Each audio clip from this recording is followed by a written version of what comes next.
तस्वीर हमारे ज़हनों पर गहरा असर डालती हैं।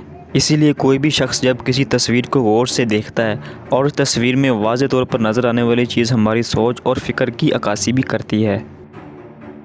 अब ज़रा इस तस्वीर में देखें कि आपको सबसे पहले क्या दिखाई दे रहा है। कुछ लोगों का जवाब तो होगा कि हमें इस तस्वीर में फूल नज़र आ रहे हैं। ये तस्वीर दी माइंड्स जर्नल ने शेयर की है और इसमें कई अलामतें ज़ाहिर की गई हैं।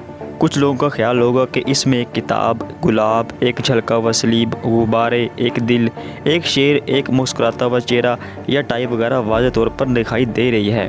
ये तस्वीर सिर्फ़ तस्वीर नहीं बल्कि आपकी शख्सियत का भी इम्तिहान है, क्योंकि इसमें आपको जो निशान सबसे पहले नज़र आता है वो आपकी बेहतरीन खलसत को ज़ाहिर करता है। तो चलिए इसमें देखते हैं कि आपने सबसे पहले क्या देखा है और उसके हवाले से आप कैसे तरह की शख्सियत रखते हैं। अगर आपने किताब को पहले देखा है तो आपके पास बसीरत का तोहफ़ा है। ज़्यादातर लोग आपके लिए खुली किताब की मांद है और आपको अक्सर ऐसे लोग मिलते हैं जिन्हें मशवरे की ज़रूरत होती है, क्योंकि वो अपना इंतखाब खुद करने से भी कासिर होते हैं।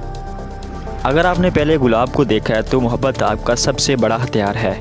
आप जो कुछ देखते हैं उसमें से कोई भी खूबसूरत चीज़ निकालने में जल्दी करते हैं, चाहे वो खूबसूरती अच्छी तरह से छुपी क्यों ना हो। अगर आपने झुकी हुई क्रास स्लैब को पहले देखा है तो आपके पास नज़्म ज़ब्त का नादर तोहफ़ा है। किसी दूसरों को अपना दिल देना आपके लिए मुश्किल है, लेकिन जब आप वाकई किसी को चाहते हैं तो आप उसे काम करने की पूरी कोशिश करते हैं। उसके बाद अगर आपने पहले गुब्बारे देखे हैं तो आपके पास उम्मीद और उम्मीद के मज़ीद तोहफ़े हैं। माइंड जर्नल के मुताबिक आप एक लाइलाज दिन में ख्वाब देखने वाले हैं जिस पर आपका दिमाग कहीं भटक रहा है और उस पर कोई कंट्रोल नहीं है। इसके बाद अगर आपने शेर को सबसे पहले देखा है तो आपके अंदर बहुत ज़्यादा खुद एतमादी है, और अगर आप अपने आप से ईमानदारी करने वाले इंसान हैं, आप अपनी गलतियों से गाफिल नहीं हैं, लेकिन आप इन्हें अपनी इस्लाह की तरफ भी कबूल करते हैं।